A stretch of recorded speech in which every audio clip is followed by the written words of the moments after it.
Hey, you guys, I hope you had a great day today. It's almost time for the weekend, but I wanted to share one last bedtime story with you. You guys all know that reading is very near and dear to my heart. I love to get lost inside of a good book. So for tonight's story, I'm going to read a story actually called The Book Tree. And it's about how a book can sprout ideas and how reading can be so instrumental in just all the creative things that we do from day to day. It all starts with an idea.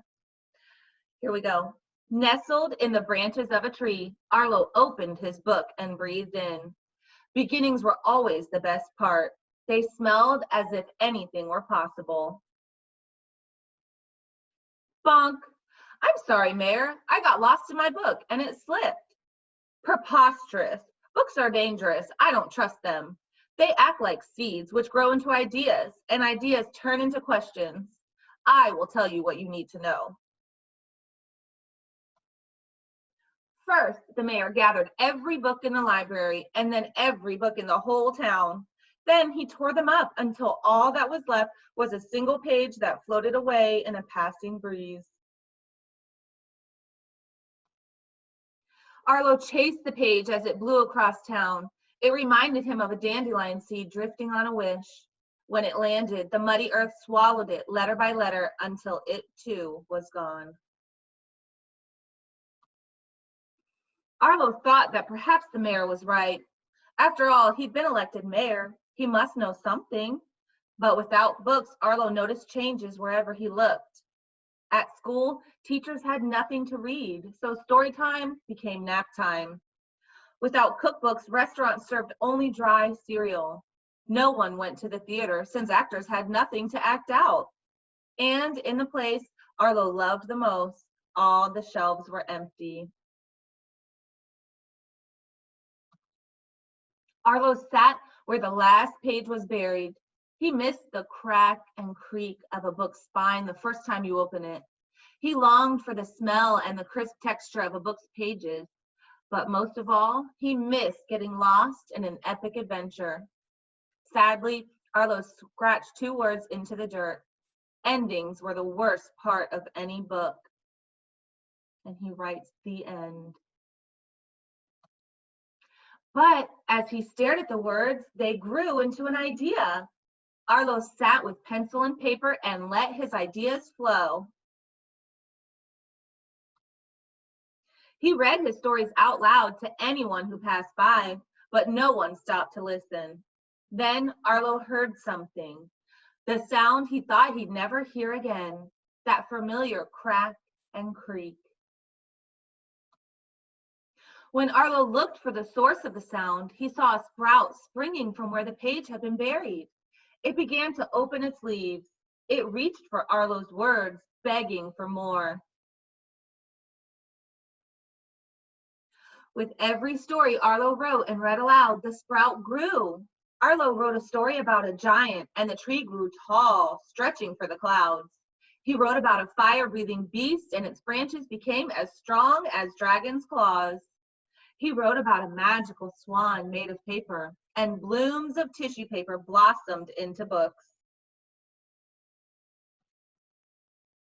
When the books were ripe, Arlo climbed into the branches of the book tree and breathed deeply, enjoying the fruits of his harvest. While Arlo read, a friend stopped under the tree. "I'm bored. There's nothing to do." "You could try reading," Arlo said. "Is that a book?" "Yep, here. I love this story," Arlo said, giving her a hand up into the tree. The two shared this shady spot.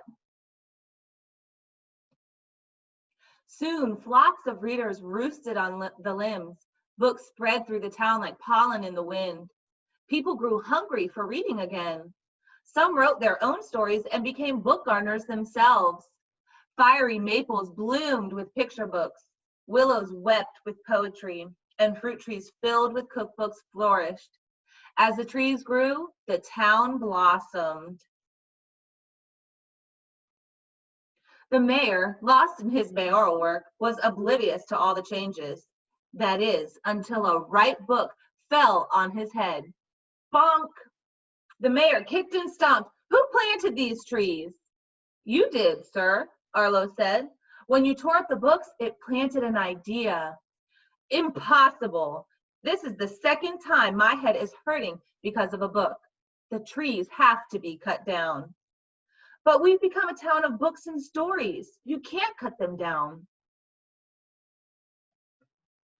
The mayor walked the streets of the town. He gorged himself at one of the five-star restaurants, caught a show in the park, and lost himself in a story about a boy fishing for a whale in a puddle. Books did all of this? The mayor asked, astonished. No, Arlo said as he handed the mayor a freshly picked story. The book was just the seed. Wow, that's quickly becoming one of my new favorite stories to read. Thank you for letting me read that. The Book Tree. I love how in the beginning of the story, they say that the favorite part of the story is actually the beginning, where anything seems possible. And I love that. Even in our lives, we can always imagine that situations that we're in the beginning where everything seems possible. That's where you just have to set those goals and hopefully reach them. I hope you guys have a great night tonight. You can comment on this post and tell me something that you're looking forward to this weekend, or something that you're looking forward to next week, or even something that you enjoy doing this week. Just stay happy. You're loved. I miss you. I hope you have a great night. Bye-bye.